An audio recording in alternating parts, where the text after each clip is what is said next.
క్రీస్తునందు ప్రియ దేవుని బిడ్డలందరికీ మరొకసారి మీ ముందు రావడానికి దేవుడు నాకు ప్రత్యేకమైనటువంటి సమయాన్ని, గడియను, దినాన్ని ఇచ్చిన విధానం బట్టి నేను ఎంతో సంతోషిస్తున్నాను. పిల్లలు,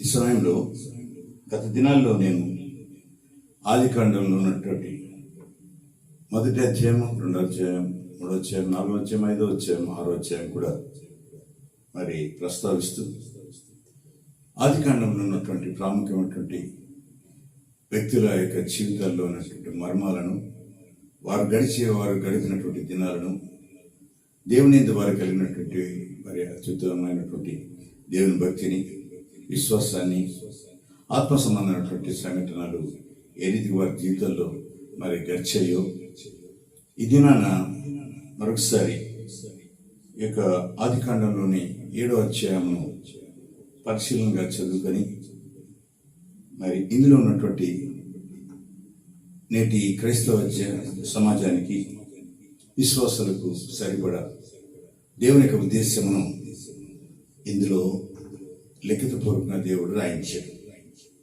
దాన్ని దినాన్ని నేను మీ అందరికీ మరి విశ్లేషణపూర్వకంగా చెప్పాలని ఆశ కలిగి మీ ముందుకు వచ్చాను. ప్రియ దేవుని బిడ్డారా, మరి 7వ అధ్యాయము మొదటి వచనం చదువుకొని ముందుకు సాగుదాం. యెహోవా, ఈ తరము వారిలో నీవే నా ఎదుట నీతిమంతుడవై విండుట చూచిందని గనుక నీవును నీ ఇంటి వారిని ఓడలో ప్రవేశించుడి.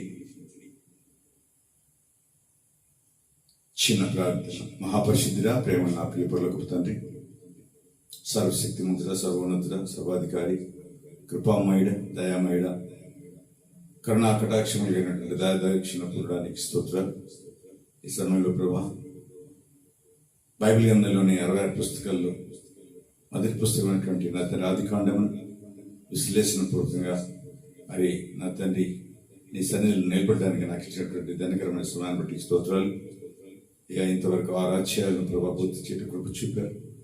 7వ అధ్యాయం ప్రభా నా తండ్రి నాయన ధ్యానిస్తుండగా పరిశుద్ధాత్మ దేవ, నీవే నాలో ఉండి నాతో మాతో మీరు మాట్లాడమని విడిచున్నటువంటి వారు అయ్యా, వారు నా తండ్రి ఆలకించి వారి హృదయంలో నా తండ్రి ప్రభా ఈ యొక్క వాక్య భాగాలను నా తండ్రి, లేఖనాలను ప్రభా నా తండ్రి వారి జీవితాల్లో మరి నీ కృపలో భద్రపరచమని, నీ ఎందు భయభక్తులు నా తండ్రి శ్రద్ధ కలిగి ఉండే కృప దయచేస్తామని మాట్లాడుచున్నది నేను కాదు కాబట్టి ప్రభా మీరే నాలో ఉండి మీరు మాట్లాడమని, నీ శిలువ చాటు మార్గం వచ్చి నన్ను వాడుకోమని ఒకసారి నన్ను నేను తగ్గించుకుంటూ నీ నామాన్ని హెచ్చిస్తూ నా ప్రభువును రక్షకుడైన యేసుక్రీస్తు నామములోనే ఈ ప్రార్థన అడుగుచున్నాను నా పరలోకపు తండ్రి. ఆమేన్, ఆమేన్, ఆమేన్. ప్రియ దేవుని బిడ్డారా, ఈ యొక్క అధ్యాయంలో మరి నోహు కాలంలోని వరద సంఘటనలను మాత్రమే కాదు కానీ నేటి క్రీస్తును కలిగినటువంటి, క్రీస్తునందు జీవిస్తున్నటువంటి క్రైస్తవ సమాజానికి మరి అనేకమైనటువంటి ప్రాముఖ్యమైన విషయాలను ఇందులో మరి నోహు ద్వారా మనకు బయలుపరుస్తున్నాడు దేవుడు. మరి ఇందులో మరి విధేయత, మరి దేవుని మాటకు విధేయత, దేవుని యందు మరి సిద్ధపడుట, మరి నా జీవితంలో చక్కగా దేవుని యొక్క తీర్పు ఉంటుందనేటువంటి ఒక ఆలోచన రావాలి. అందుని బట్టి కాక నేను రక్షణ సంపాదించుకోవాలంటే క్రీస్తును కలిగి ఉంటేనే రక్షణ వస్తుందనే సత్యాన్ని తెలుసుకోవాలి. దేవుని వాక్యంపై ప్రియులరా మనము మరి విశ్వాసము మరి గట్టిగా నిలబడినప్పుడే ఆయన రక్షణ పొందుకుంటాం. తీర్పులో మనము న్యాయం పొందుకోగలుగుతాం.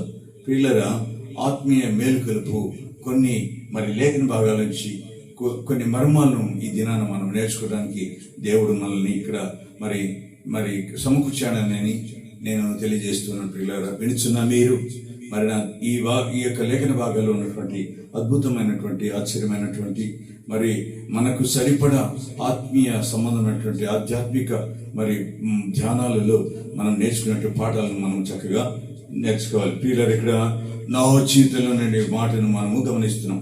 మరి దేవుడు అంటున్నాడు, ఈ తరము వారిలో నీవే నా ఎదుట నీతిమంతుడు ఎండుట చూచితిని. నోహును చూసి దేవుడు అంటున్నాడు ఏంటంటే, ఈ తరము వారిలో నీవే మరి నీతిమంతుడు అయినట, నీతిమంతుడు అయినట చూసిన కనుక నీవును నీటి వారిని ఓడలో ప్రవేశించు.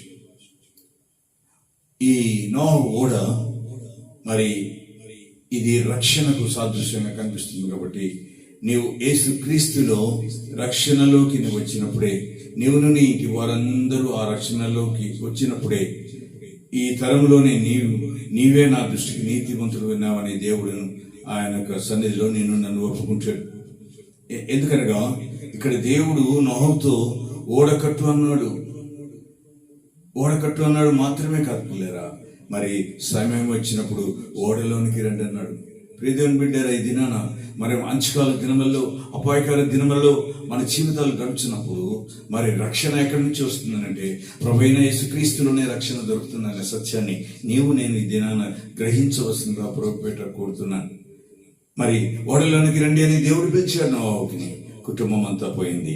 ఇది నేటి క్రైస్తవులకు గొప్ప ఆత్మీయ మరి చిత్రంగా కనిపిస్తుంది పిల్లలు. మరి నేను అంటున్నాను, మరి దేవుడు మరి దేవుని యొక్క రక్షణను తెలుసుకోవడానికి మాత్రమే కాదు, కానీ దానిలో ప్రవేశించి నిలిచి ఉండాలి.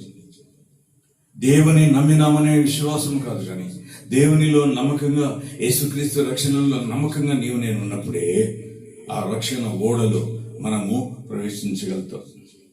ఈ సమయంలో చాలా చక్కని మరి ఓనవర్ గురించి నేర్చుకోవాల్సినటువంటి పరిస్థితి ఇక్కడ మనకు కనిపిస్తుంది పిల్లలు. నేటి క్రైస్తవులకు ఇది మరి చాలా ప్రాముఖ్యమైన విషయం అని నేను జ్ఞాపకం చేస్తున్నాను. రక్షణ లేనివారు, రక్షణ ఉండి కూడా దేవుని సన్నిధి లేని వారిని ఇది నాన్న హెచ్చరిస్తున్నాడు దేవుడు. మరి 7వ అధ్యాయంలో మరి తీర్పు అనివార్యం క్లియర్. తీర్పు అనివార్యం. మన బ్రతుకును, మనం జీవిస్తున్న జీవితాన్ని దేవుడు ఒకానొక దినాన తీర్పులోనికి తీసుకొస్తాడని బైబిల్ గ్రంథం స్పష్టంగా సూటిగా మనతో మాట్లాడుతూనే వస్తున్నది. ఆదికాండంలో 6వ అధ్యాయంలో మానవుల దుష్టత్వం విస్తరించిందని మరి దేవుడు తీర్పును ప్రకటించాడు. మరి 7వ అధ్యాయంలో వచ్చేటప్పటికి ఆ తీర్పు ప్రారంభమవుతుంది ప్రియులరా, తెలుసుకోవాలి. మరి 7వ అధ్యాయము 11 నుంచి 12 వచనాలు, ఆ 2 వచనాలు గమనించినప్పుడు ప్రియులరా, దేవుని యొక్క తీర్పు ఎలా ఉంటుందో, నోవాహు వయసు యొక్క 600 సంవత్సరాలు 2వ నెల, నోవాహు వయస్సు యొక్క 600 సంవత్సరము 2వ నెల 17వ దినమున మహాగాధ జలముల ఊటలనియు ఆ దినమందే వినబడెను. ఆకాశపు తూములు విప్పబడెను. 40 పగుళ్ళు 40 రాత్రులు ప్రకటన ఆ ప్రచండ వర్షము భూమి మీద కురిసెను. చూడండి పిల్లరా, ప్రారంభమైంది. ఆకాశపు కిటికీలు విప్పబడ్డాయి. భూమి మీద 40 పగుళ్ళు 40 రాత్రులు వర్షం కురిసిందని దేవుని వాక్యం సెలవుస్తుంది. ఇందులో ఉన్న మర్మం ఏంటంటే పిల్లరా, దేవుని హెచ్చరికను నిర్లక్ష్యం చేస్తే ఒక రోజు తీర్పు తప్పదు. ఆ తీర్పులో నేను నిలబడినప్పుడు ఆ రక్షణ ఓడలో నేను నమ్మలేదు. జ్ఞాపకం చేసుకోమని నేను దేవుని కోరుతున్నాను. దేవుని హెచ్చరికను ఏ ఒక్కరూ నిర్లక్ష్యం చేయకూడదని ఈ యొక్క వాక్య భాగం మనల్ని హెచ్చరిస్తున్నది. దేవుడు ప్రేమ గలవాడు, అదే సమయంలో ఆయన పరిశుద్ధుడు మరియు ఆయన న్యాయవంతుడు. అందుకే ఈ దినాన కృపాకాలములు ఉండి ఆయన రక్షణను లేకున్నప్పటికీ బ్రతుకుతూనే ఉన్నాం. ఎందుకంటే ఆయన ప్రేమ ఎంత ఉన్నతమైనదో, ఎంత అద్భుతమైనదో, ఎంత శాంతి గలదో, ఎంత దయగలదో దాన్ని వివరించుటకు మనం ఎవ్వరము సాటి కాము. దేవుడు నిన్ను ప్రేమిస్తున్నాడు ప్రియులు. అంత మట్టుకే కాదు, పాపము నుండి తిరిగి దేవుని వైపు రా అని పిలుస్తున్నాడు. నువ్వెంత ఘోర పాపి అయినా, ఎంత ఘోరమైనటువంటి అకృత్యములు చేసినా, దేవునికి వ్యతిరేకమైన జీవితం జీవించినా, ఇది నన్ను పిలుస్తూనే ఉన్నాడు. ఎందుకంటే ఆయన ప్రేమ గలవాడు. ఆయన నిన్ను ప్రేమిస్తున్నాడు. ఎంత ఘోర పాపినా నేను క్షమిస్తానంటున్నాడు ఆయన. ఆయన వైపు తిరిగి వచ్చేటువంటి అనుభవంలోనికి నువ్వు రావాలని నేడు దినాన దేవుడు కోరుకుంటాడు. మరి రెండో విషయం, పిల్లరా, దేవుని హెచ్చరికను తేలికగా తీసుకోవాలి. దేవుని హెచ్చరిక మన జీవితాలకు తీర్పు దినములు ఆయన నరకానికి పంపించడానికి కాదు, పరలోక స్వాస్యానికి పంపడానికి. నోహు చాలా కాలం ఓడను సిద్ధం చేశాడు. ఈ యాచనలో ఉన్న మాటలు ప్రియులారా, అతని చుట్టూ ఉన్నవారు ఏమనుకున్నారో మనకు పూర్తిగా తెలియదు, కానీ బైబిల్లో నోహును నీతిని ప్రకటించిన వాడిగా పేర్కొనబడింది.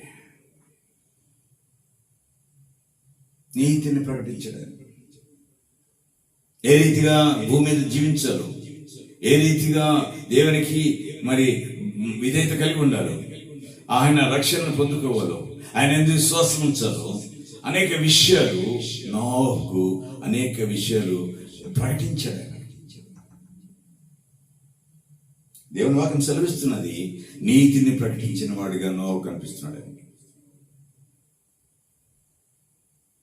దేవుని బిడ్డరా, ఇది నూతన నిబంధనలు కూడా పేతురు భక్తుడు కూడా ఒక మాట మనకు బయలుపరుస్తున్నాడు.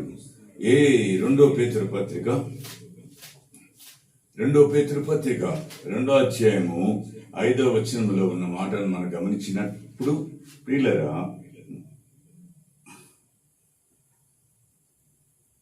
మరియు ఆయన పూర్వకాలమందున్న లోకమును విడిచిపెట్టక భక్తిహీనుల సమూహము మీదికు జలప్రలయమును రప్పించినప్పుడు నీతిని ప్రకటించిన నోహును మరి 7 కాపాడేను అనే మాట చూడండి.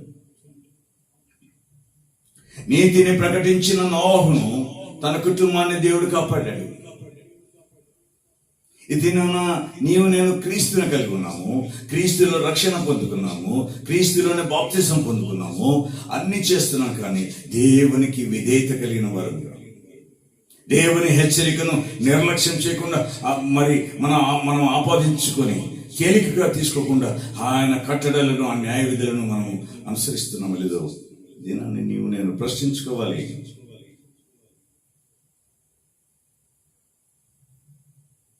నీతిని ప్రకటించిన నోహు అని పేతురు భక్తు ద్వారా మనం వింటున్నాం.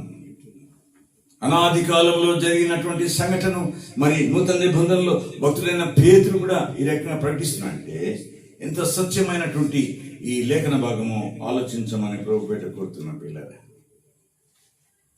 ఇదేనా మనం రక్షణ కలిగిన నీవు నేను, దేవుని క్రీస్తునందు జీవిస్తున్న నీవు నేను, మన ఈ రోజుల్లో ఏం చేస్తున్నాము అని అంటే మన సొంత విషయాలని, మన స్వార్థ బుద్ధితోనే మనల్ని మనమే రక్షించుకోవడానికి, అభివృద్ధి పొందడానికి, అనేక రకాలుగా స్థిరపడడానికి ప్రియులారా జీవిస్తున్నట్టుగా కనిపిస్తున్నది. ఈ రోజుల్లో నేర్చుకోవాల్సిన పాఠం ఏంటంటే, సువార్త వినిపిస్తుంది, బైబిల్ అందుబాటులో ఉంది, ప్రసంగాలు వినిపిస్తూనే ఉన్నాయి, రక్షణకు పిలుపు వస్తూనే ఉంది. కాబట్టి వినడం మాత్రమే కాదు పిల్లరా, స్పందించాలి. ఏ రీతిగా అంటే, దేవుడు నాకు ఇంత రక్షణ ఇచ్చాడు, ఇంత స్థితిని కల్పించాడు, నేను ఒకానొకప్పుడు బహు భయంకరమైన జీవితంలో ఉన్న నేను ఇదేనా సజీవులోకి ఉన్నానంటే ఆయన దయ, ఆయన కృప, ఆయన ప్రేమ ఎంత ఉన్నతమో అది గ్రహించలేనది. క్రైస్తవ సమాజం ఈరోజు స్పందించాలి. దేవుడు నన్ను ఎందుకు దీవించినందుకు నేను దేవునికి ఏమిస్తున్నాను, దేవుని పరిచర్య ఏం చేస్తున్నాను, దేవుని కొరకు ఒక నశించిపోతున్న ఆత్మనైనా నేను రక్షిస్తున్నానా లేదనే ప్రశ్న ఈ దినాన ప్రతి విశ్వాసికి అవసరమైన ఆలోచిస్తారా? దేవుడు కనికరపూర్ణుడైన, దయాదాక్షిణ్య పూర్ణుడైన, మన మీద ఇంకనూ మనం దూరమైనప్పటికీ, దేవుని పని చేయకున్నప్పటికీ, ఆయన మనల్ని ప్రేమిస్తూనే ఉన్నాడు. ఆయన మనల్ని విడిచిపెట్టేవాడు కాదు. ఏ ఒక్కరూ నశించిపోకూడదని, ఏ ఒక్కరూ నరకాగ్ని పాలు కాకూడదని ఆయన ఉద్దేశ్యము, ఆయన సంకల్పం ఉన్నప్పుడు నిన్ను నన్ను పిలిచిన దేవుణ్ణి మనం ఏ రీతిగా ప్రకటిస్తున్నాం, ఏ రీతిగా పరిచర్య చేస్తున్నాం, ఆయన మాటలకు ఏ రీతిగా స్పందిస్తున్నాం ఆలోచించమని ప్రవేశపెట్టబోతున్నాను నేను. ప్రియమైన బిడ్డరా, ఇక ఇందులోని 7వ అధ్యాయంలోని 2వ మర్మము మనం తెలుసుకున్నప్పుడు దేవుడు రక్షణకు ఒక మార్గాన్ని సిద్ధం చేశాడు. నీ రక్షణ ఎలా వస్తుందో ఒక మార్గాన్ని ఆయన సిద్ధం చేశాడు. 7వ అధ్యాయంలో దేవుడు నోహుకు ఓడను సిద్ధం చేయమన్నాడు. నోహును ఓడను సిద్ధం చేయమన్నాడు. దేవుని మాట విన్నాడు. ఓడలో ప్రవేశించిన వారు రక్షించబడ్డారు. ఇక్కడ క్రైస్తవ దృష్టిలో మనం చూసినప్పుడు ఒక ప్రాముఖ్యమైనటువంటి మరి ఆధ్యాత్మిక పోలిక ఇక్కడ కనిపిస్తుంది. నోహు కాలంలో రక్షణకు ఓడ అవసరమైనట్లే మనకు రక్షణకు క్రీస్తు అవసరమైంది దినా. ఎందుకంటే భక్తుడైన యోహాను తన యొక్క సువార్తల్లో చక్కని మాట రాయించాడు.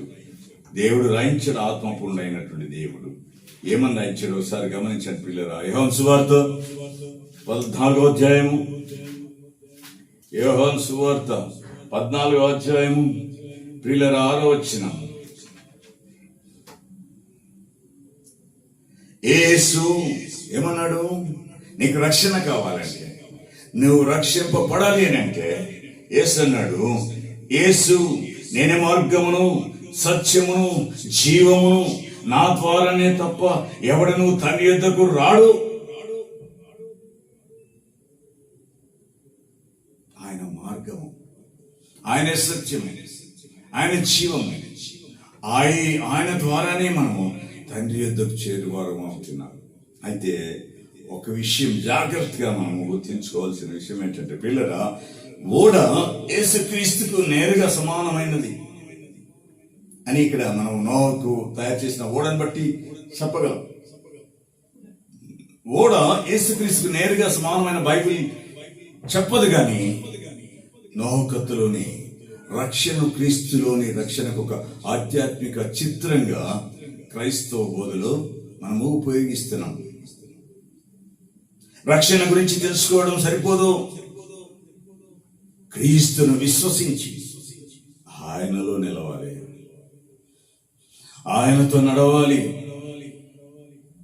ఆయన మాటలను మనము మన జీవితంలో హృదయమైన పలక మీద రాసుకోవాలి. ఏమన్నాడు? నువ్వు తండ్రి యొద్దకు రావాలి అని అంటే, పరలోక రాజ్యానికి చేరాలి అని అంటే, నేనే మార్గమును, నేనే సత్యమును, నేనే జీవమును, నా ద్వారానే తప్ప ఏ ఒక్కడు నువ్వు తండ్రి యొద్దకు రాడని. వెనక ఉద్దేశం ఎలా ఉందంటే, రక్షణ లేకుండా ఎవరు పరలోక రాజ్యము చేరలేరు. ఈ వాక్య భాగంలోని 7వ అధ్యాయంలోని మరొక మర్మం, 3వ మర్మం ప్రియులరా చూడండి. 7వ అధ్యాయం 5వ వచనం చూసినట్లయితే అక్కడ ఒక చక్కని భాగం ఉంటుంది. తనకు యెహోవా ఆజ్ఞాపించిన ప్రకారం నోహుకు యావత్తును చేశాడు. యావత్తు చేశాడు. చెప్పిన ప్రతి మాట విన్నాడు. నోహు ఇన్ని అడుగుల పొడవు, ఇన్ని అడుగుల వెడల్పు, ఇన్ని అడుగుల ఎత్తు అని ఏదైతే దేవుడు ఆజ్ఞాపించాడు, ఆజ్ఞనంతటి నోహు ఏం చేశాడు? ఆయన దేవుని ప్రకారమే చేశాడు. ఇది 7వ అధ్యాయంలోని అత్యంత ప్రాముఖ్యమైన వాక్యములలో ఒక భాగం. నోహు ఏమి అన్నాడంటే, దేవునితో ఏమి అనలా. ఏమన్నాడంటే, నాకు నచ్చినంత నేను చేస్తాను అనలేదు ఆయన. దేవుని యొక్క ఆజ్ఞను తూచా తప్పకుండా ఆయన పాటించాడు. దేవుడు చెప్పిన ప్రకారమే చేస్తాను అన్నట్టుగా జీవించాడు. ఇది నాన్న దేవుని కలిగిన నీవు నేను నోహు వలె ఎందుకు ఈ మాటలు అనలేకపోతున్నాను? అయ్యా, నా ఇష్టం వచ్చింది నేను చేస్తాను, నా ఇష్టం వచ్చింది నేను నడుస్తాను ఎందుకనలేదంటే, దేవుని యందు భయభక్తులు కలిగిన వాడిగా నోవాను చూస్తున్నాం. దేవుని ఆజ్ఞలను మరి పాటించిన వాడిగా నోవాను చూస్తున్నాం. మనకు ఒక ప్రశ్న ఇది, నాకు నచ్చిన బైబిల్ ప్రవచనాలు మాత్రమే అనుసరిస్తున్నామా? ఏ రీతిగా? లేక దేవుడు చెప్పినంత విధేయతతోనే పాటిస్తున్నామా? కొన్ని వాక్యాలు మాత్రమే ఈ దినాన కొద్దిమంది, ఇది నాకు బాగా నచ్చింది, ఈ మాట నా కోసమే అని దాన్నే నేను పాటిస్తున్నామా? మనకు నచ్చిన బైబిల్ ప్రవచనాలు మాత్రమే అనుసరిస్తే రక్షణ నీకు నాకు రాదు. దేవుడు చెప్పినంత విధేయతతో పాటిస్తే కుమారుడి ద్వారా మనం తన యొద్దకి వెళ్ళగలుగుతాం. దేవుడు ఏదైతే చెప్పాడో, దేవుని లేఖనాలు ఏవైతే మనల్ని బోధిస్తూ మనం సరిచేస్తున్నాయో వాటిని నేను చూస్తే తప్పకుండా పాటించినప్పుడు ఆయన దాచి ఉంచిన నేను ఆశీర్వాదాలు పొందుకుంటాను. ఇక ఈ అధ్యాయంలో 4వ హెచ్చరిక, ప్రియులారా, దేవుని సమయానికి పరిమితి ఉంటుంది. ఇదేనా మనం ఉద్యోగం చేసినా, పని చేసినా, ఏ అధికారి కింద పనిచేసినా సమయానికి చేస్తాం. పరిమితి ఉంది. 10 గంటలకు పోతే సాయంకాలం 5 గంటల వరకు అన్నట్లు, మరి రాత్రి 6 గంటలకు పోతే 6 గంటలకు అన్నట్లు నైట్ డ్యూటీ చేస్తాయి. ప్రియులారా, దినాన ఆదికాండంలో 7వ అధ్యాయంలోని 16వ వచనం గమనించినప్పుడు, ఆ ఓడలో ఏమన్నాయంటే, ఏవైతే ఆ ఓడలకి రావాల్సిన సమయానికి వచ్చాయో వాటి తర్వాత ఏం జరిగిందో ఇక్కడ దేవుడు మాట్లాడుతున్నాడు. ప్రవేశించినవన్నీ దేవుడు అతనికి ఆజ్ఞాపించిన ప్రకారం సమస్త శరీరులలో మగదియు ఆడదియు ప్రవేశించను. అప్పుడు యెహోవా ఓడలో అతని మూసివేసెను. చూడండి ఎంత చక్కగా దేవుడు సమయాన్ని ఇచ్చాడు. అంతకుముందు నోవహు ఏం చేశాడు? ఓడ తయారు చేసేటప్పుడు అందరికీ నీతిని ప్రకటించాడు. ఎవరు ఆయన మాట వినలా. ఈయనకు ఆజ్ఞాపించింది ఏంటంటే, ఒకటి ఆడది ఒకటి మగది, అన్ని రకరకాలుగా తీసుకురమ్మని అన్ని వచ్చేసాయి. సమయానికి అన్ని వచ్చేసాయి. దేవుడు అప్పుడు ఏం చేశాడంటే, యెహోవా అతని వెలుపల తలుపు వేసను, మూసేశాడు. ఇది అత్యంత గంభీరమైన వాక్యం ప్రియులారా. తలుపు మూసిన తప్పు మరి తెరిచేవారు ఎవరు కాదు. ఎంత పిలిచినా లోపల ఉండే వాళ్ళు పలుకరు. నోవహు ఓడలోకి ప్రవేశించిన తర్వాత దేవుడే తలుపు మూసేశాడు. దినాన నీవు నేను సమయం ఉన్నప్పుడే దేవుని ఎరిగిన వారముగా, బలముగాను, స్థిరముగాను, విశ్వాసంలోను, నమ్మకంలోను, విధేయత కలిగిన వారుగా, భయభక్తులు కలిగిన వారుగా ఉంటున్నామో లేదో పరీక్షించుకోమని, ఆలోచించమని ప్రభువు కోరుతున్నాను. పిల్లరా, ఇప్పుడు మనకు ఇంకా అవకాశం ఉంది. కారణం, నేను ఇంకా బ్రతికున్నాను కాబట్టి. కాలగతులైన వారు ఎంతో మంది ఉన్నారు.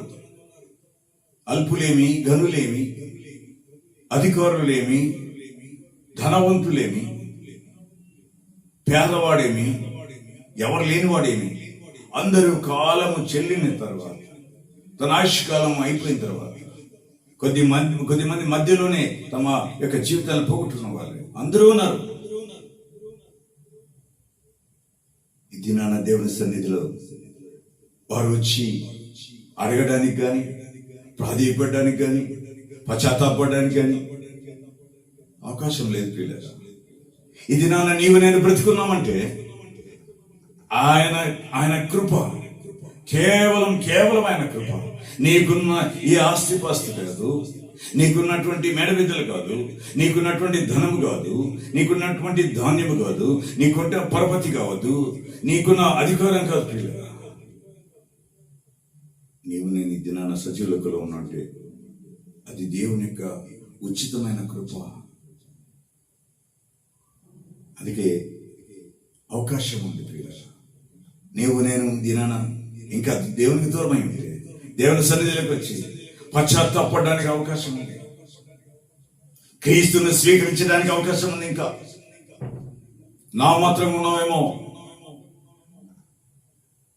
నీ జీవితం మార్చుకోవడానికి అవకాశం ఉంది. దేవునితో సంబంధం సరి చేసుకోవడానికి నీకు అవకాశం ఉంది. పరిమితి ఉంది దేవుని యొక్క సమయానికి,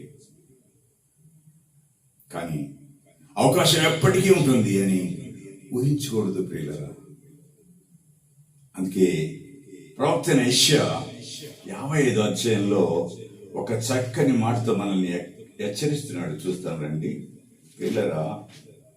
50వ అధ్యాయంలో 6వ వచనంలో ఒక మాట అంటున్నాడు.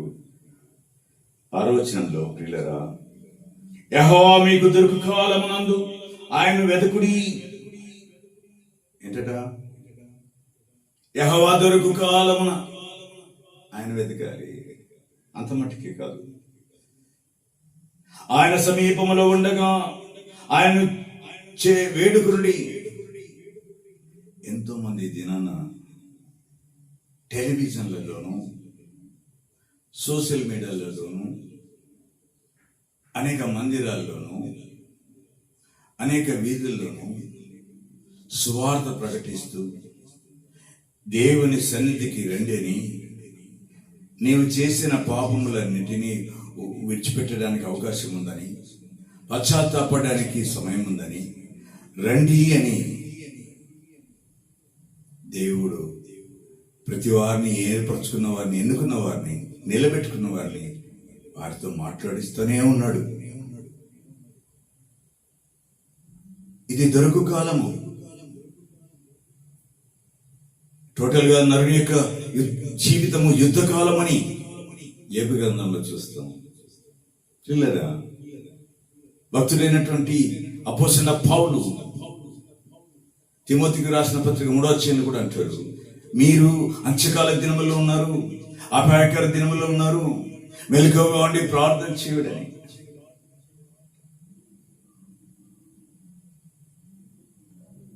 ఆలోచించమని ప్రభు పెట్టుకుంటున్నాను. యెహోవా దొరుకున్నప్పుడు ఆయన వెతకాలి. అవకాశం ఉన్నప్పుడు నీవు నేను ఆయన వెతకాలి. వెతికితేనే నీకు నాకు రక్షణ దొరుకుతుంది. ఈ రక్షణను నేను నిర్లక్ష్యం చేస్తే పరలోక రాజ్యమును నీవు నేను పొందుకోలేము. పిల్లలు,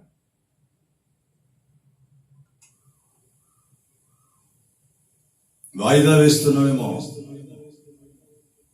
ఓ ఇంకా బ్రతుకు కాలంగా దండిగా ఉందిలే, నేను రేపు చూస్తా, మర్నాడు చూస్తా, రేపు వారంలో చూస్తా, రేపు నెలలో చూస్తా, ఇంకా 2 నెలలు, ఒక 2 నెలల తర్వాత చూస్తా, సంవత్సరం. నో పిల్లరా, రేపు కాదు, ఈ రోజే దేవునితో సరైన సంబంధము ఏర్పరచుకో.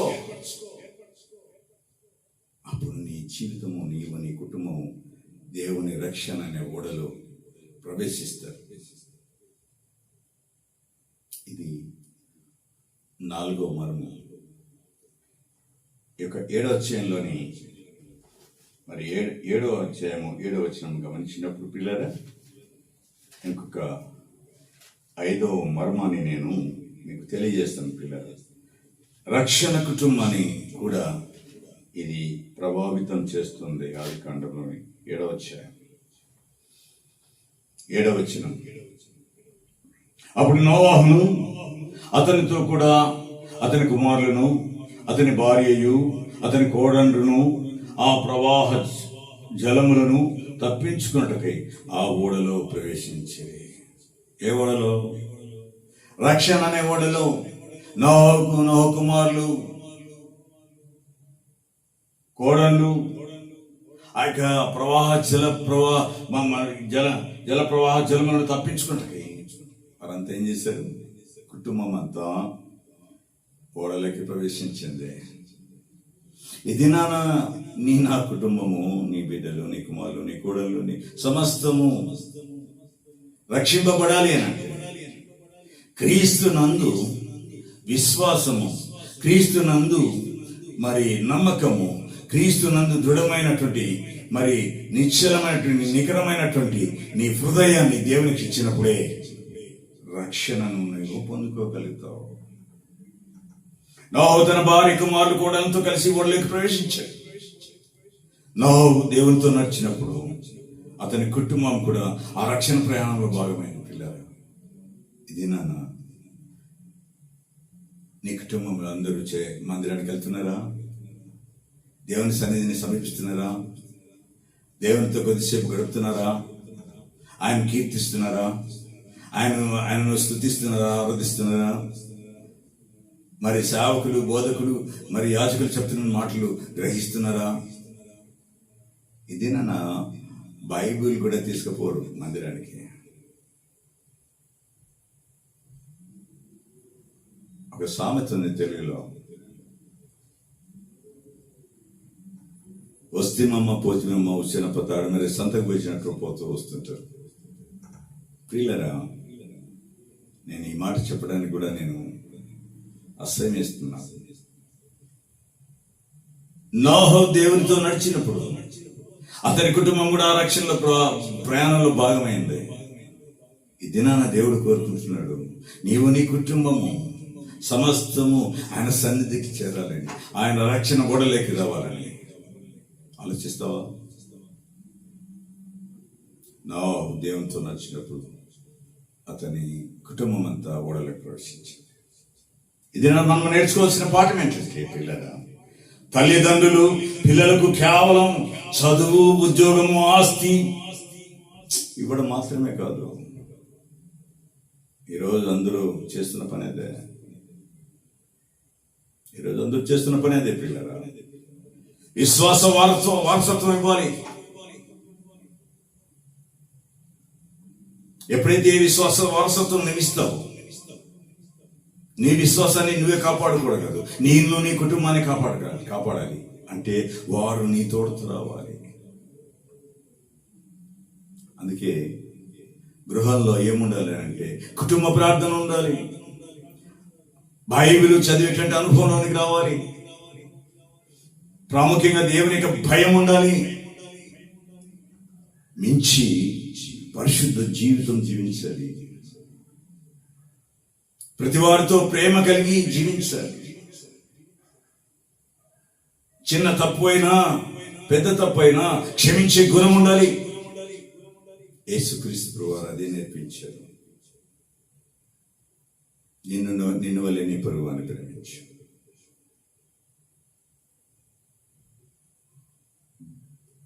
దేవునికి ఇష్టమైనటువంటి హృదయాలు ఈ రీతిగా ఉంటాయి. కుటుంబ ప్రార్థన కలిగి ఉంటాయి, బైబిల్ ధ్యానించే అనుభవంలోకి వస్తారు, దేవుని భయం కలిగి ఉంటారు, పరిశుద్ధ జీవితం జీవించడానికి సహకరిస్తారు, అందరినీ ప్రేమించడానికి దోహదపడతారు. మించి చిన్నదైనా పెద్దదైనా తప్పును క్షమించే గుణం కలిగి ఉంటారు. అటువంటి అనుభవం ఉండాలని దేవుడు కోరుకుంటున్నాడు. ఆలోచిస్తారా? ఈ దినాన క్షమించే గుణం చాలా తక్కువ ప్రియులు.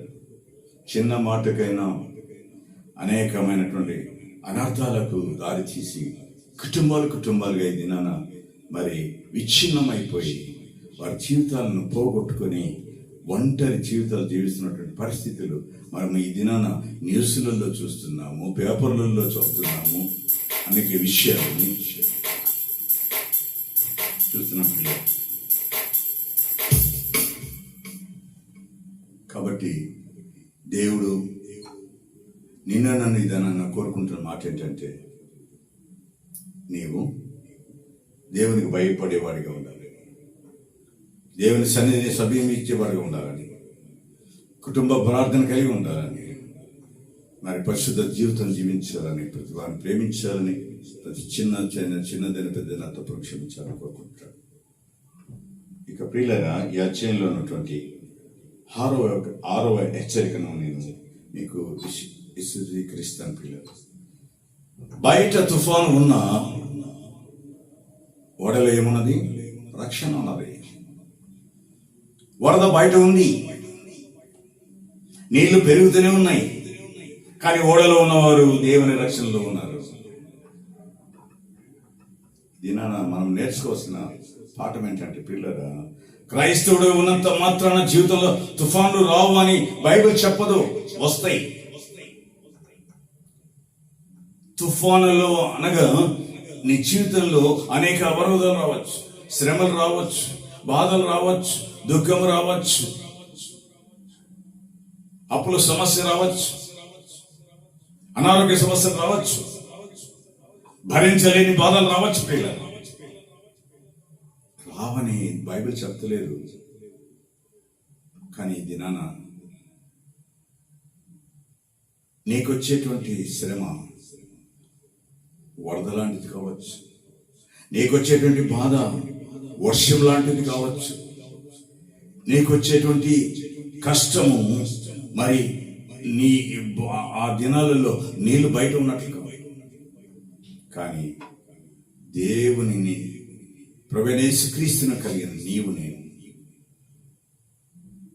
ఆయన సంరక్షణలో ఉంటే ఇటువంటివన్నీ వచ్చినా వాటన్నిటిని అధిగమించడానికి దేవుడు తన కృపను మనకు దయచేస్తాడు. ఆలోచిస్తారా? క్రైస్తవుడుగా ఉన్నంత మాత్రాన జీవితంలో తుఫాను రావని నువ్వు ఎప్పుడు అనుకోవద్దు. పిల్లరా, వస్తాయి. వచ్చినప్పుడు ఆ తుఫాన్లో దేవుడు మనతో ఉంటాడు. కష్టంలో ఉంటాడు, దుఃఖంలో ఉంటాడు, బాధలో ఉంటాడు, అప్పుల్లో ఉంటాడు, సమస్యల్లో ఉంటాడు, అనారోగ్యంలో ఉంటాడు, ఆరోగ్యంలో ఉంటాడు, క్షేమంలో ఉంటాడు, ప్రేమ ప్రతి దాంట్లో దేవుడు ఉంటాడు. అందుకే ఆయన మనతోనే ఉంటాడు. యెషయా ప్రవక్త ఒక చక్కని మాట మనకు మాట్లాడతాడు. ఏంటంటే, నీవు నీళ్లలో నుండి వెళ్ళినప్పుడు నేను నీతో.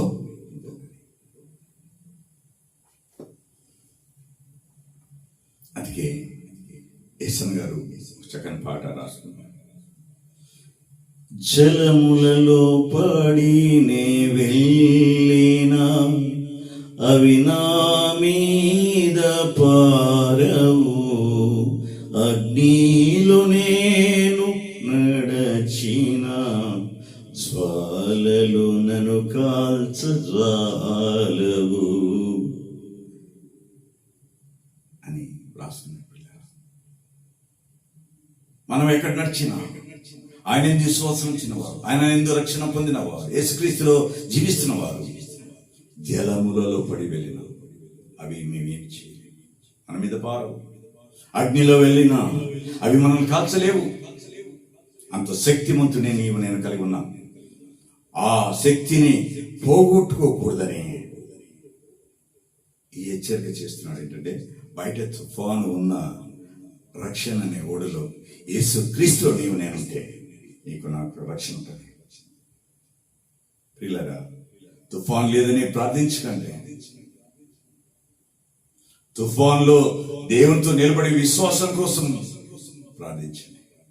అయ్యా, ఎన్ని వచ్చినా అయ్యా నువ్వు నా తోడుండగా నాకు ఏ చింత లేదు, ఏ బాధ లేదని నువ్వు చెప్పేవాడుగా ఈ దినాన్ని ఉండాలి. అందుకే దేవుడు నేను కోరుకుంటున్నాడు, యేసుక్రీస్తులో రక్షణ ఉందని. ఈ 7వ అధ్యాయంలో ఇంకా అత్యద్భుతమైనటువంటి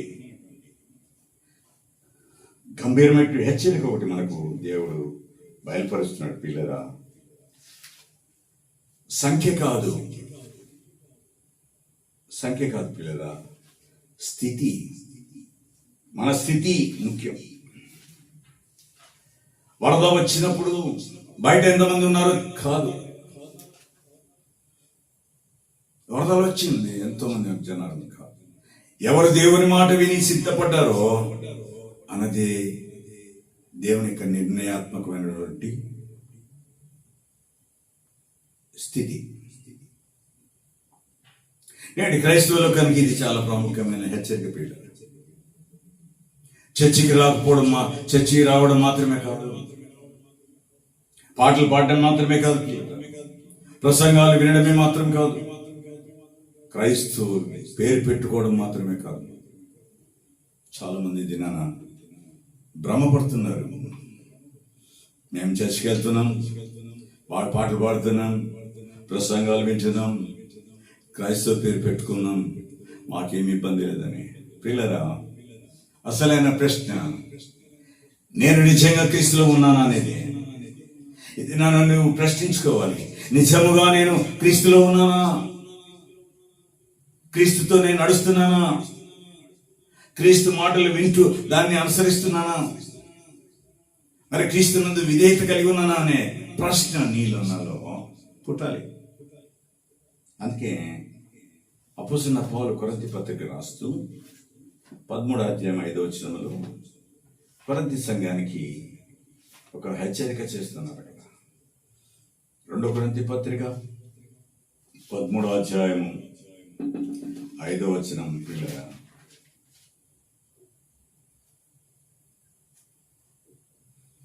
మీరు విశ్వాసం గలవారై ఉన్నారో లేదో మిమ్మల్ని మీరే శోధించుకొని చూచుకొనుడి. మీరు విశ్వాసం ఉందన్నారో లేదో మిమ్మల్ని మీరు పరీక్షించుకొనుడి. అంత చక్కగా హెచ్చరిస్తున్నాడు.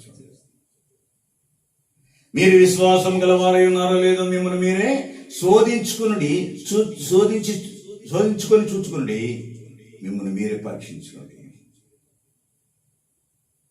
ఇంకో మాట చక్కని మాట కింద అంటాడు, మీరు భ్రష్టులు కాని యెడల యేసుక్రీస్తు మీలో ఉన్నాడని మిమ్మల్ని గురించి మీరే ఎరగరా? ప్రశ్న. మీరు భ్రష్టులు కాని యెడల యేసుక్రీస్తు మీలో ఉన్నాడని మిమ్మల్ని గురించి మీరే ఎరగరా? మనకే తెలుస్తుంది. ఎప్పుడైతే క్రీస్తులో మనం జీవిస్తే, క్రీస్తు నడకలో నడిస్తే, క్రీస్తు యందు విశ్వాసము దృఢంగా ఉన్నట్లయితే, ఆయన యందు నమ్మకము స్థిరంగా ఉన్నట్లయితే, మనం నిజముగా క్రీస్తులో ఉన్నట్లయితే. లేని పక్షంలో ప్రియులారా, మనల్ని మనము మోసపుచ్చుకొని దేవునికి మాటను లేదా దేవుని మాటలను మనము నిర్లక్ష్యం చేసిన వారు ఆలోచించమని పెట్టుకుంటున్నాను.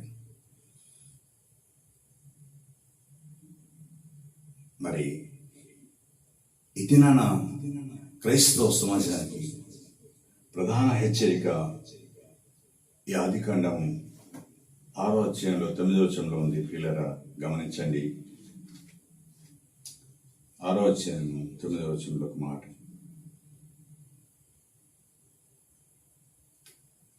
నోహుకు ఏం చెప్పాడంటే, లోకాన్ని అనుసరించొద్దు అని అన్నాడు. అప్పటి నీతి, అప్పటి లోకానికి నీతి. ఇది నాన్న కూడా మీరు నశించిపోకున్నట్లు, మీరు రక్షింపబడాలంటే క్రీస్తునందే మీరు మీ జీవితాన్ని గడపాలని, క్రీస్తునందే నడవాలని, క్రీస్తుతోనే నడవాలని అనేక మంది చెప్తూ ఉన్నారు. బైబిల్ గ్రంథం కూడా మనల్ని హెచ్చరిస్తున్నది. ఇక్కడ ఆదికాండం 6:9 నోహు దేవునితో నడిచాను. ఇది ఆదికాండం 7 కూడా ఇది పునాది. నేటి క్రైస్తవ లోకానికి, క్రైస్తవ సమాజానికి లోకంలో ఉండాలి కానీ లోకము తనలో ఉండకూడదు. లోకంలో జీవించాలి కానీ. అందుకే రోమీయులకు రాసిన పత్రిక 12:2 ఉంటుంది, ఈ లోక మర్యాదను అనుసరింపగా అని రాయబడి ఉంటుంది. లోక మర్యాదను అనుసరింపక దేవుని యొక్క కట్టడలను, దేవుని యొక్క ఆజ్ఞలను, దేవుని యొక్క నీతి కార్యములను, దేవుని యొక్క హెచ్చరికలను, దేవుని యొక్క మాటలను, దేవుని లేఖనాలను నా హృదయంలో భద్రంగా దాచుకున్నప్పుడే,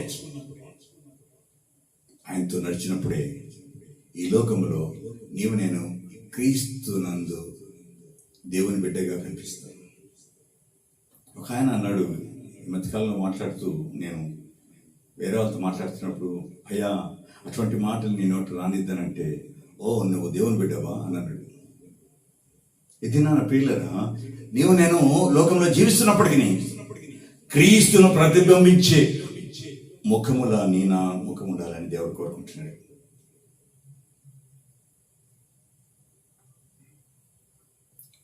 దేవుని యొక్క తీర్పుతో దేవుని కృపను కూడా మనం చూడాలి. దేవుని యొక్క తీర్పుతో పాటు దేవుని యొక్క కృపను కూడా నేను చూసినప్పుడే వరద తీర్పు నిజమవుతుంది. కానీ అదే సమయంలో నోహుకి రక్షణ మార్గం ఇవ్వబడింది. అంటే దేవుని హెచ్చరిక, ఆయన కృప కూడా ఒక పిలుపు. దేవుని తీర్పు గురించి హెచ్చరిస్తున్నప్పుడు మనిషిని నాశనం చేయడానికి మాత్రమే కాదు పిల్లగా, తిరిగి రావడానికి అవకాశం ఇవ్వడానికి కూడా. నువ్వు ఎంత పాపివైనా, ఎంత ఘోరమైనటువంటి దుష్టుడివైనా, భ్రష్టుడివైనా, దేవుడు నిన్ను తిరిగి రమ్మని ఆయన సన్నిధికి పిలుస్తున్నాడు. ఎంత ఘోర పాపినైనా నేను క్షమిస్తానని ఆయన వాక్యం ద్వారా నన్ను ప్రతిదినం హెచ్చరిస్తూనే ఉన్నాడు. ప్రియులారా, ఈ మాట మన జీవితాల్లో స్థిరపరచుకోవాలి. అందుకే పేతురు భక్తుడు 1 పేతురు పత్రిక 2 పేతురు పత్రిక 3వ అధ్యాయం 9వ వచనములో ఒక చక్కని మాట రాయించి, 2 పేతురు పత్రిక 3వ అధ్యాయము 9వ వచనం.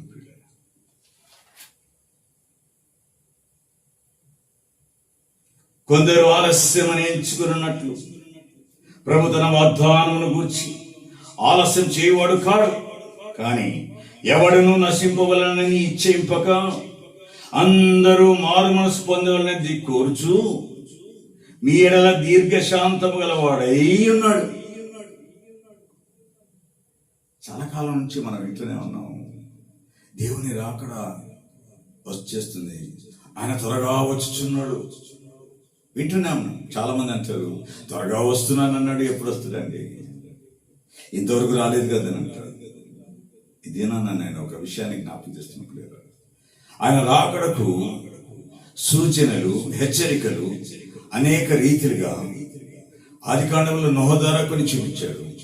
కానీ సువార్త భాగాలలో మత్తయి సువార్త 24వ అధ్యాయంలో ప్రత్యక్షంగా యేసుక్రీస్తు ప్రభువు వారే ఆయన రాకడ గురించి చక్కగా హెచ్చరికలు చేస్తారు. నా రాకడలో భూకంపాలు వస్తాయి, నా రాకడలో యుద్ధాలు కలుగుతాయి, నా రాకడలో అనేక రకమైనటువంటి వ్యాధులు కలుగుతాయి, అనేక రకమైనటువంటి సునామీలు వస్తాయని ఎప్పుడో ప్రకటించారు. కొందరేమనుకున్నాడు, చెప్తూనే ఉన్నారులే, ఆయన వస్తున్నాడు అన్నాడు, ఇప్పుడు వస్తాడులే అని ఒక భావనలో చాలా మంది ఉన్నారు. కాబట్టి పేతురు భక్తుల ద్వారా ఈ మాట మనకు తెలియపరుస్తున్నాడు. ఏంటంట, ఎవడనూ నశింపక అందరూ మారు మనసు పొందవాలని ఆయన కోరుచున్నాడు. అందరూ బట్టి ఆలస్యం చేస్తున్నాడు. ఆయన దీర్ఘశాంతం గలవాడు. ఎటువంటిగా ఉన్నాడు ఆయన కొందరు ఆలస్యం ఎంచుకున్నట్లు ప్రభు తన వాగ్దానం గురించి ఆలస్యం చేయవాడు కాడు, గాని ఎవడైనా నశింపవలని ఇచ్చేంపగా అందరూ మారు మనసు పొందవని కోర్చు మీ ఎడల దీర్ఘశాంతం గలవాడు. ఆయన దీర్ఘశాంతం గల దేవుడు, ఆయన కృపామయుడు, ఆయన జాలిగల ప్రభు. అందుకే ఆలస్యం చేస్తున్నాడు.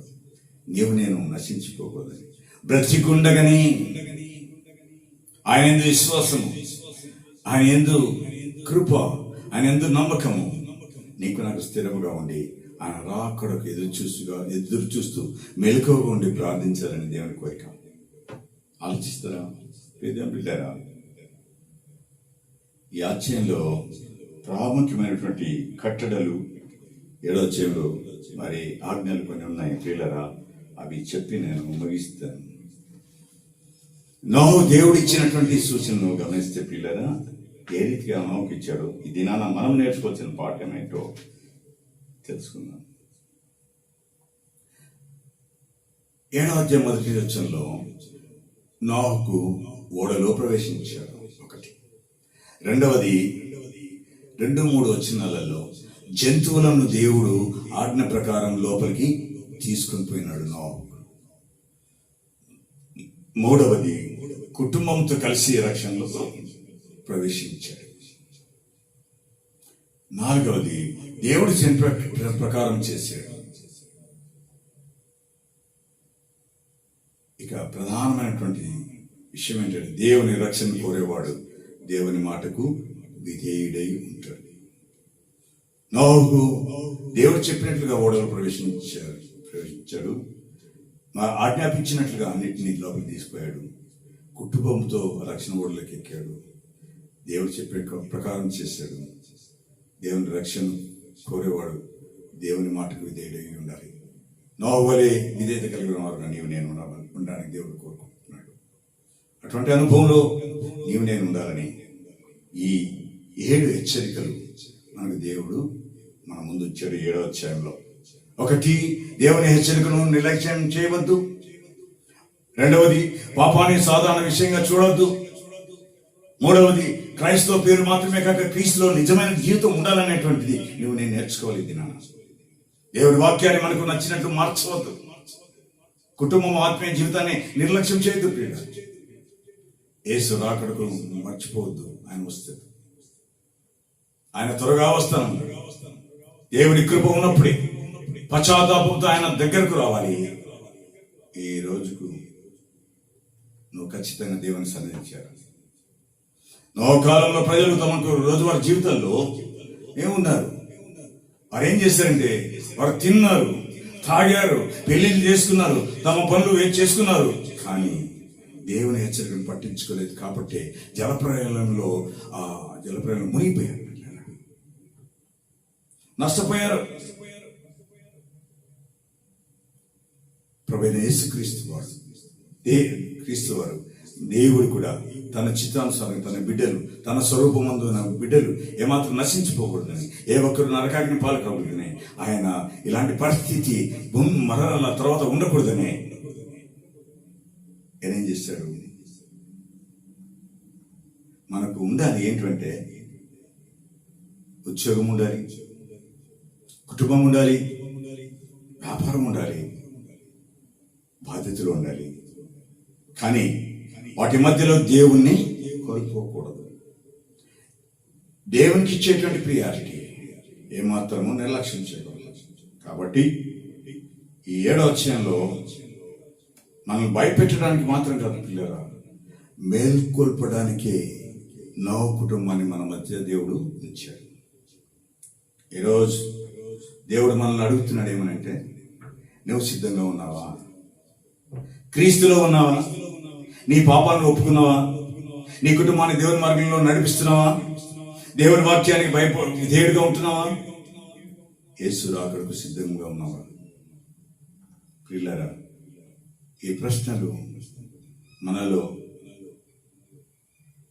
మనసులో పుట్టినప్పుడు దీనికి సమాధానము బైబిలే, వాక్యమే. కాబట్టి మత్తయి సువార్త 24:44 ప్రకారం మీరు సిద్ధంగా ఉండుడి, మీరు ఊహించిన గడిలో మనిషి కుమారుడు వచ్చను. నేను ఊహించని గడియల్లో దేవుడు రాబోతున్నాడు. కాబట్టి నోహు కాలంలో ఓడలో ప్రవేశించడానికి ఒక సమయం ఉంది. నేడు క్రీస్తు రక్షణలోనికి రావడానికి కూడా అవకాశం ఉంది. ఆ అవకాశాన్ని వాయిదా వేయకండి పిల్లరా. తీర్పు వస్తుంది, కానీ దేవుని కృప ముందుగానే రక్షణ మార్గాన్ని చూపిస్తుంది. కాబట్టి వినండి, పశ్చాత్తాపడండి, క్రీస్తును ఆశ్రయించండి, దేవుని రాకడకు సిద్ధంగా ఉండండి. అట్టి కృపా పరిశుద్ధాత్మ దేవుడు మనందరికీ తన కృపలో దాచి ఉంచును గాక. ఆమేన్. పరిశుద్ధుడా, ప్రేమల ప్రియపులకు తండ్రి, అల్పుడన్న అయ్యుగుడను చేతకాని వాడినాను నన్ను ఈ రీతిగా నీ సందులను నిలబెట్టుకుని ప్రభా, ఆది కాండంలోని 7వ అధ్యాయంలో ఉన్నటువంటి మర్మాలను ప్రభా నోహు కుటుంబాన్ని మాకు చూపిస్తూ ప్రభా, మేము ఈ రీతిగా ఈ లోకంలో ఎలా ఉండాలో, గత కాలంలో నా తండ్రి నోహు కాలంలో ఎలా ఉన్నారు, అటువంటి వాటికి మేము మరి నాయన ప్రియారిటీ ఇవ్వక మీకు మాత్రమే మీలో ఉండి మీరే సత్యం, మీరే మార్గము, మీరే జీవమైనటువంటి సత్యాన్ని ఎరిగిన వారుగా నీ కొరకు జీవించినట్లుగా మేము నీ నడకలో నడిచినట్లుగా అటు కృప పరిశుద్ధాత్మ దేవ వినుచున్న వారును వినబోచున్న వారును అటు కృప పరిశుద్ధాత్మ దేవాన్ని దయచేస్తున్నామని ప్రార్థిస్తూ విన్న మాటలను వృధా కాకుండా నీరు పెట్టి ఫలింపచేసి నీ కొరకు జీవింపు చేయమని యేసు పరిశుద్ధ నామములో ప్రార్థించి వేడుకొని పొందుకున్నాను నా పరలోకపు తండ్రి. ఆమేన్, ఆమేన్, ఆమేన్. మన తండ్రి అయిన దేవుని యొక్క ప్రేమ, కుమారుడైన యేసుక్రీస్తు యొక్క కృప, పరిశుద్ధాత్మిక అన్యోన్య సహవాసం ఈ మాటలు ఉన్న ప్రతి వ్యక్తికి ఇప్పుడు ఎల్లప్పుడూ సదాకాలం తోడేంటి నడిపించను గాక. Amen, amen, amen. Praise the Lord. వినండి, ఇతరులకు వినిపించండి, ఈ మాటలు ఇతరులకు షేర్ చేయండి.